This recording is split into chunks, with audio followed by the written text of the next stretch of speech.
I'm pleased to yield now to really I called him, what did I call you? The spiritual leader of our trip, the co-chair of the bipartisan Tom Lantos Human Rights Commission, Jim McGovern. Thank you. I want to thank Leader Pelosi for organizing this trip and for allowing me to be part of it. Everywhere that Leader Pelosi, the delegation, and I went in Tibet and Beijing, we talked about Tibet. We talked about His Holiness the Dalai Lama. We talked about human rights and the importance of respect for people's culture and religion. We had very good exchanges with Chinese officials and especially with university students both in Tibet and Beijing. I saw this trip and especially the delegation's visit to Tibet as an important gesture by the Chinese government. I think we are the first members of Congress to be granted a visa to travel to Tibet in many years. So this is an important gesture. But more needs to be done, and we must find ways to build on this visit and make the reforms needed for meaningful change, such as, one, allowing the United States to open a consulate in Lhasa, Tibet.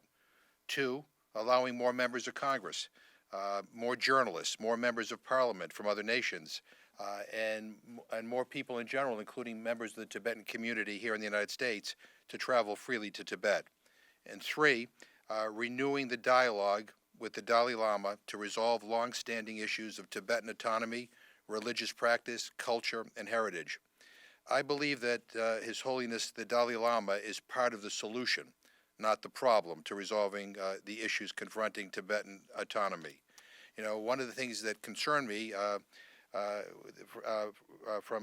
we heard too often from some, not all, but some Chinese officials, we heard language and characterizations of Tibet and the Dalai Lama showing that people's minds and imagination are stuck in the past and old prejudices. The issue is not the past. The issue is the future of Tibet and its people. Renewing dialogue must be genuine and productive, and it cannot be just another guise for wasting time or going through the motions, but a dialogue based on good faith and the mutual need to resolve outstanding issues in a way that is acceptable to all parties. Undertaking such initiatives would be a positive reflection on the capacity of Chinese authorities to engage in constructive dialogue and increase confidence that the government is committed to reconciliation and ending abuses in Tibet. The Chinese government has invested a great deal in Tibet, and that was very clear to us. But that investment should not come at the price of an entire culture.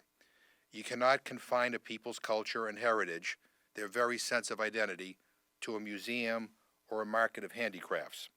The human rights of the Tibetan people must be strengthened and protected, and I will continue to work with my colleagues in Congress, with the leader, to push for the reforms needed to achieve this. Again, I view this trip as a very productive step and a very important first step toward resolving some of these important issues.